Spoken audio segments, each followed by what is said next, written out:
জোরে আওয়াজ দিয়া বলেন তিনি কে? ও মুসলমানরা, আল্লাহ রাব্বুল আলামিন কি ফয়সালা দেয় অপেক্ষা করার জন্য তিনি চুপ করলেন। জিবরাইল এসে সালাম দিলেন, ইয়া রাসূলুল্লাহ, ইয়া হাবিবাল্লাহ, আল্লাহ আপনাকে সালাম দিয়েছেন আর বলেছেন আপনি টেনশন করিয়েন না, বলে দেন আপনার এই সাহাবী যখনই ঘরের মধ্যে আল্লাহর কোরআন তেলাওয়াত শুরু করে, চতুর্দিকে আল্লাহ রাব্বুল আলামিনের নূরের ফেরেশতাগুলি একটা রাস্তা বানায় আরশে আজিম থেকে, তারা যায় আর আসে। জোরে কোন সুবহানাল্লাহ। কি বুঝলেন? কোরআন তেলাওয়াত করলে নূরের ফেরেশতারা চতুর্দিকে বেষ্টন করে ফেলে। জোরে বল আল্লাহু আকবার। আমার ভাইরা, রাতের 3টায় ঘুম থেকে উঠে ছোট্ট ছোট্ট আদরের কলিজার টুকরা বাচ্চাগুলি চিন্তা করতে পারবেন, অবাক হয়ে যাবেন যে সময় আপনি ঘুমায় যান। শুধু ঘুম নয়, জীবনের শেষ ঘুম মনে করে আখিরি ঘুম ঘুমায়। হ্যাঁ, আখিরি ঘুম ঘুমায়। ওই সময় এই ছোট্ট বাচ্চাগুলি হুজুর ডাক দেয়, ঘুম থেকে উঠতে চায় না, ঘুম ভাঙতে চায় না, তবুও ঘুম থেকে উঠে আল্লাহর বান্দাটা কষ্ট করে মনে করে কবে মাদ্রাসা বন্ধ দিবে, তাড়াতাড়ি বাড়ি যাইতাম। মাদ্রাসা বন্ধ দিলে ইচ্ছা মতো ঘুমাইতাম।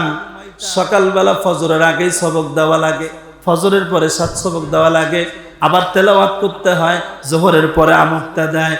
কত কষ্ট সাধন করে আল্লাহর 30 পারা কোরআন দিলের মধ্যে নেয়।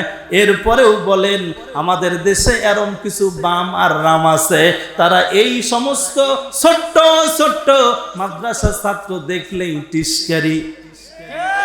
তার মধ্যে একজনের নাম হলো নিজুম মজুমদার। তিনি হুজুর দেখলেই ওরা গাও চুলকায়, শরীর চুলকায়, মাথা চুলকায়। আমি তো বলি ও চুলকানির কোনো দোষ নাই, হিসাব নিকাশ করলে দেখা যাবে ওর জন্মের মধ্যে কোনো আজান হয় নাই, ওর জন্ম হয়েছে কোনো না কোনো ক্লিনিকে মৌলবি ছাড়া। কথা বলে তার সিরে একটা ভাদাম্মা। আরেকজন মৌলবি কয়েকদিন আগে একটা বক্তব্য ইউটিউবে ভাইরাল, তিনি বলছে কারে 7 সবক কয়, কারে আমুক্তা কয় আমি জানি না। মিয়া তুমি জানবা কেমনে? তুমি তো তোমার চোখের মধ্যে যে চশমা পরছো এটা কালো কালো, দেখো চশমাটা খুলো, এরপরে দেখবা যারে কালো দেখতেছো এটা আসলে কালো না, এটা সাদা। কয়দিন আগে গান শোনেন নাই? কালা কালা সাদা সাদা, শোনেন নাই? কথা কয় না, শুনছেন না? আমার কাছে মনে হয় এই কালা সাদা যেই মনে করুক বলুক না কেন, এই কালা সাদা হবে কবরে, এর আগে দুনিয়ায় হবে না। কারণ দুনিয়ার যাওয়ার পরে, কবরে যাওয়ার পরে চতুর্পাশে কি কালা কালা, গায়ের কাপড়টা হবে সাদা সাদা। যদি অর্থ এই দিকে নেন তাহলে এই রকম হয়। জানি না যিনি লেখছেন তিনি কি মনে করে গাইছেন, কিন্তু এটাই হওয়া দরকার। ঠিক কিনা বলেন?